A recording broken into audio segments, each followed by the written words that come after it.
Basically, the story covers the DEQ, which is the Oregon Department of Environmental Quality, and they're responsible for permitting polluters in the state of Oregon to state waterways.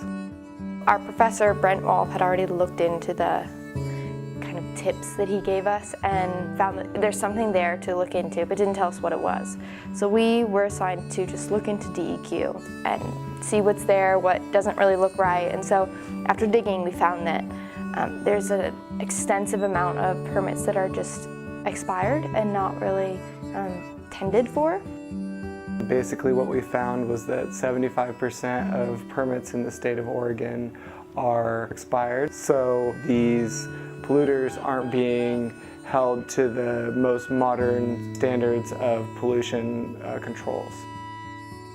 I hadn't had any prior experience with specifically one story, digging into it, especially an environmental one. So it was really interesting to also learn all of the backstory. And being published with the newspaper is, I don't know, it's really cool. It was my first publication that wasn't in a university publication, so it's like a little bit more of a real world moment, like it feels good.